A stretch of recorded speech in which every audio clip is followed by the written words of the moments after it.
আসসালামু আলাইকুম। প্রিয় দর্শক, শুভ সকাল। স্বাগত জানাচ্ছি আমার দেশের আজকের লিড নিউজে। আপনাদের সাথে আছি আমি তাহমিনা তাসির। আজকের লিড নিউজের শিরোনাম: বাংলাদেশের শত্রুরা এখনও ষড়যন্ত্রে লিপ্ত রয়েছে, বর্ধিত সভায় খালেদা জিয়া। রিপোর্টটি লিখেছেন জাহিদুল ইসলাম। বিএনপির বর্ধিত সভায় প্রধান অতিথি হিসেবে ভার্চুয়ালি অংশ নিয়ে ভাষণ দিয়েছেন দলের চেয়ারপারসন ও সাবেক প্রধানমন্ত্রী বেগম খালেদা জিয়া। তিনি প্রতিহিংসা, প্রতিশোধ নয়, পারস্পরিক ভালোবাসা ও ভ্রাতৃত্বের মধ্য দিয়ে বাসযোগ্য উন্নত বাংলাদেশ গড়ে তোলার আহ্বান জানিয়েছেন। খালেদা জিয়া বলেন, বাংলাদেশের শত্রুরা এখনও চক্রান্তে লিপ্ত।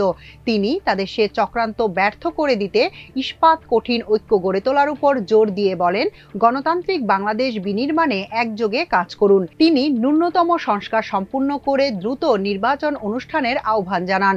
বৃহস্পতিবার রাজধানীর শেরেবাংলা নগরে জাতীয় সংসদের এলডি হল প্রাঙ্গণে আয়োজিত বিএনপির বর্ধিত সভায় সভাপতিত্ব করেন দলের ভারপ্রাপ্ত চেয়ারম্যান তারেক রহমান। তিনিও লন্ডন থেকে ভার্চুয়ালি যুক্ত হন। সভায় স্বাগত বক্তৃতা করেন দলের মহাসচিব মির্জা ফখরুল ইসলাম আলমগীর। এর আগে শোক প্রস্তাব পাঠ করেন দলের সিনিয়র যুগ্ম মহাসচিব অ্যাডভোকেট রুহুল কবির রিজভী। কোরআন তেলাওয়াতের মধ্য দিয়ে বর্ধিত সভার কার্যক্রম শুরু হয়। সভা সঞ্চালনা করেন দলটির যুগ্ম আহ্বায়ক শহীদ উদ্দিন চৌধুরী অ্যানি ও প্রচার সম্পাদক সুলতান সালাউদ্দিন টুকু।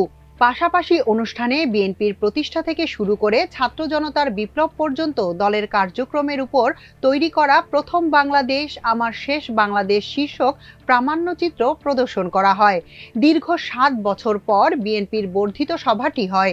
এতে দলের স্থায়ী কমিটি, চেয়ারপারসনের উপদেষ্টা কাউন্সিল, নির্বাহী কমিটি, জেলা, মহানগর, উপজেলা, থানা ও পৌর কমিটি সহ তৃণমূলের প্রায় ৩৫০০ প্রতিনিধি অংশ নেন।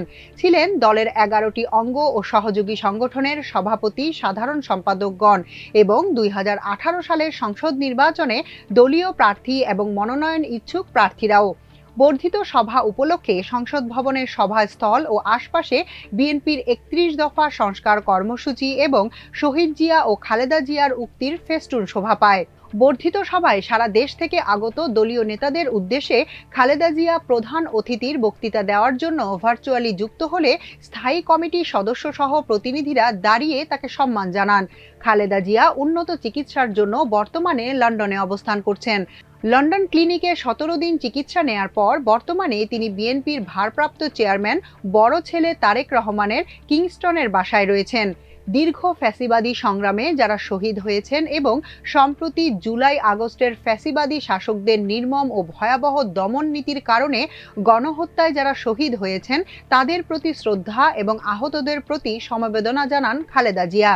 তিনি দলের সর্বস্তরের নেতাদের উদ্দেশ্যে বলেন, আপনাদের মাধ্যমে ছাত্র, যুবক সহ দেশবাসীর কাছে আহ্বান রাখতে চাই, আসুন প্রতিহিংসা, প্রতিশোধ নয়, পারস্পরিক ভালোবাসা ও ভ্রাতৃত্বের মাধ্যমে আমরা সকলে মিলে আমাদের প্রিয় মাতৃভূমি বাংলাদেশকে সত্যিকার অর্থেই একটি বাসযোগ্য, উন্নত ও গণতান্ত্রিক রাষ্ট্রে পরিণত করি। তিনি বলেন, বাংলাদেশের সর্বস্তরের মানুষ, বিশেষ করে তরুণ সমাজ আজ এক ইতিবাচক গণতান্ত্রিক পরিবর্তনের জন্য উন্মুখ হয়ে আছে। ক্ষুদ্র ক্ষুদ্র সংকীর্ণতা ভুলে দেশ ও জাতির বৃহত্তর স্বার্থে আমাদের কাজ করতে হবে। জনগণকে সম্পৃক্ত করে ঐক্যবদ্ধ বিএনপি গড়ে তোলার আহ্বান জানিয়ে নেতাকর্মীদের উদ্দেশ্যে বিএনপি চেয়ারপারসন বলেন, আমি যুক্তরাজ্য থেকে অসুস্থ অবস্থায় আপনাদের আহ্বান জানাতে চাই, আসুন জনগণকে সম্পৃক্ত করে বাংলাদেশ জাতীয়তাবাদী দলকে পূর্বের ন্যায় আন্দোলন, সংগ্রাম ও রাষ্ট্র পরিচালনার নেতৃত্ব প্রদানে আরও ঐক্যবদ্ধ এবং সুসংহতভাবে গড়ে তুলি। আসুন আমরা আগামী দিনগুলোতে শহীদ জিয়াউর রহমানের স্বপ্নের আধুনিক, সমৃদ্ধ ও গণতান্ত্রিক বাংলাদেশ বিনির্মাণের জন্য আমাদের সর্বশক্তি নিয়োগ করি এবং এত ত্যাগের বিনিময়ে এই অর্জনকে সুসংহত এবং ঐক্যকে আরও বেগবান করি। নেতাকর্মীদের উদ্দেশ্যে তিনি বলেন, আমার অবর্তমানে দলের ভারপ্রাপ্ত চেয়ারম্যান, সিনিয়র নেতৃবৃন্দ এবং আপনারা সকলে নিরন্তর কাজ করে দলকে সুসংহত করেছেন। এজন্য আমি আপনাদের ধন্যবাদ জানাচ্ছি। আমি বিশ্বাস করি আপনারা শহীদ প্রেসিডেন্ট জিয়াউর রহমানের আদর্শে উজ্জীবিত হয়ে আগামী নির্বাচনের জন্য ঐক্যবদ্ধভাবে কাজ করবেন। এমন কোনো কাজ করবেন না যাতে আপনাদের এতদিনের সংগ্রাম, আত্মত্যাগ বিফলে যায়।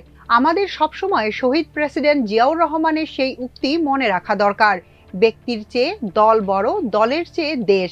নির্বাচনে ঐক্যবদ্ধ কাজ করার আহ্বান জানিয়ে তিনি বলেন, দেশ আজ এক সংকটময় সময় অতিক্রম করছে।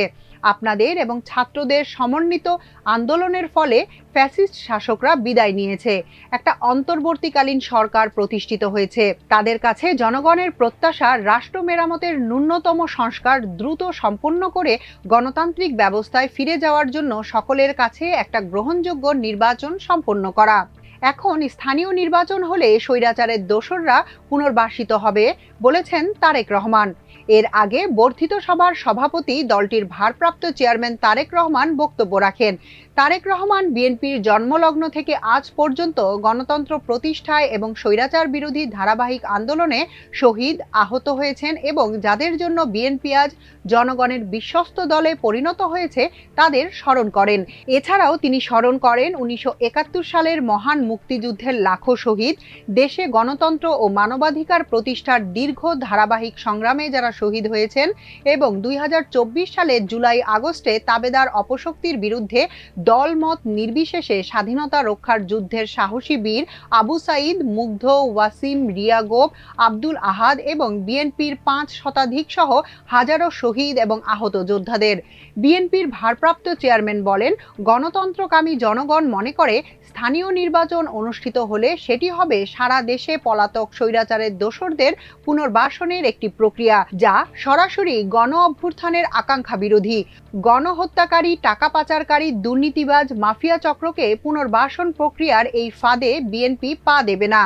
তিনি বলেন, হাজারো শহীদের আত্মত্যাগের মধ্য দিয়ে স্বাধীনতাপ্রিয় বীর জনতার রক্তক্ষয়ী গণ অভ্যুত্থানে ফ্যাসিস্ট হাসিনা দেশ ছেড়ে পালানোর পর দেশে গণতন্ত্রকামী মানুষের সামনে বাংলাদেশ পুনর্গঠনের এক অপার সম্ভাবনার দ্বার উন্মুক্ত হয়েছে।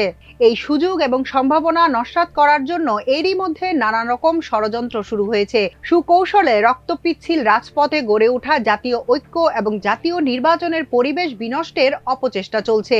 জাতীয় ঐক্য এবং জাতীয় নির্বাচনের পরিবেশ বিনষ্টের চক্রান্তের বিরুদ্ধে আমি দেশের কৃষক, শ্রমিক, জনতা, আলেম, ওলামা, পীর, মাশায়েখ তথা সকল শ্রেণী পেশার মানুষকে সতর্ক থাকার আহ্বান জানাই। যারা বাংলাদেশকে তাবেদার রাষ্ট্র বানিয়ে রাখতে চেয়েছিল তাদের ষড়যন্ত্র কিন্তু এখনো থেমে নেই। সংস্কার কিংবা স্থানীয় নির্বাচন এসব ইস্যু নিয়ে জনগণের সামনে এক ধরনের ধূম্রজাল সৃষ্টি করা হয়েছে। তিনি বলেন, পররাষ্ট্রনীতির ক্ষেত্রেও বিএনপির দৃষ্টিভঙ্গি সুস্পষ্ট। বিএনপি মনে করে বর্তমান বিশ্বে স্থায়ী শত্রু মিত্র বলে কিছু নেই, বরং একটি দেশের সঙ্গে অপর দেশের সম্পর্ক হবে পারস্পরিক স্বার্থ রক্ষা, প্রয়োজন এবং ন্যায্যতার ভিত্তিতে। অন্য দেশের সঙ্গে সম্পর্ক রক্ষার ক্ষেত্রে আমাদের নীতি সবার আগে বাংলাদেশ, অর্থাৎ নিজ দেশ এবং জনগণের স্বার্থ রক্ষাই হতে পারে প্রথম এবং প্রধান অগ্রাধিকার। আশা করি বর্ধিত সভায় এই আলোকেই আপনাদের বক্তব্য উপস্থাপিত হবে। এই মুহূর্তে বিএনপি দেশের সবচেয়ে বড় এবং জনপ্রিয় রাজনৈতিক দল। সুতরাং বিএনপির কাছে জনগণের যেমন আশা, ভরসা, প্রত্যাশা রয়েছে, একই সঙ্গে বিএনপির বিরুদ্ধে ষড়যন্ত্রকারীরাও থেমে নেই। সুতরাং চক্রান্তকারীদের মোকাবেলা করে কিভাবে দলকে আরও শক্তিশালী এবং সুসংহত করা যায়, আমি আশা করি আপনাদের আলোচনায় সেই সম্পর্কেও সুনির্দিষ্ট প্রস্তাবনা থাকবে। তিনি দলের চেয়ারপারসনের অসুস্থতার কথা উল্লেখ করে বলেন, বিএনপির সর্বশেষ বর্ধিত সভা হয়েছিল 2018 সালের 4 ফেব্রুয়ারি। সেই অনুষ্ঠানে প্রধান অতিথি ছিলেন mother of democracy Begum Khaleda Zia. ফ্যাসিবাদী শাসনকালে এরপর আর বিএনপির বর্ধিত সভা বা কাউন্সিল করা সম্ভব হয়নি। তিনি আরও বলেন, চিকিৎসাধীন থাকায় দেশনেত্রী বেগম খালেদা জিয়া আজকের এই গুরুত্বপূর্ণ সভায় উপস্থিত থাকতে পারেননি। তবে তিনি এই সভার সাফল্য কামনা করেছেন। তিনি আপনাদের কাছে দোয়া চেয়েছেন। দেশনেত্রীর শারীরিক সুস্থতার জন্য আমরা আল্লাহর দরবারে দোয়া কামনা করছি। Mother of democracy Begum Khaleda জিয়ার সম্মোহনী ব্যক্তিত্ব আর সুদক্ষ নেতৃত্বে বিএনপিকে পৌঁছে দিয়েছিল সারা দেশের প্রতিটি গ্রামে, প্রতিটি ঘরে। দেশের ভেতরে বাইরে একটি মহল চক্রান্ত করছে, বললেন মির্জা ফখরুল। বিএনপি মহাসচিব মির্জা ফখরুল ইসলাম আলমগীর গণতন্ত্রকে বিঘ্নিত করতে দেশের ভেতরে বাইরে একটি মহল চক্রান্ত করছে বলে অভিযোগ করেন। তিনি বলেন, আমরা ফ্যাসিবাদকে তাড়িয়েছি, শেখ হাসিনাকে তাড়িয়েছি, এখন অপেক্ষা করছি জনগণের যে আশা আকাঙ্ক্ষা, আমাদের দলের প্রতিষ্ঠাতা জিয়াউর রহমানের যেই স্বপ্ন একটি আধুনিক ও সমৃদ্ধ বাংলাদেশে রূপান্তরিত করার, সেই গণতন্ত্রকে বিঘ্নিত করার জন্য, তাকে বাধা প্রদান করার জন্য একটি মহল, একটি গোষ্ঠী বিভিন্নভাবে চক্রান্ত শুরু করেছে। তিনি বলেন, ফ্যাসিস্ট হাসিনা বিদেশে গিয়ে তিনি সেই চেষ্টা করছেন এবং বাইরে থেকেও চেষ্টা করা হচ্ছে। একই সঙ্গে দেশের অভ্যন্তরীণ অবস্থায়ও কিছু কিছু ব্যক্তি গোষ্ঠী তারা ভুল ব্যাখ্যা দিয়ে জনগণকে বিভ্রান্ত করার চেষ্টা করছে।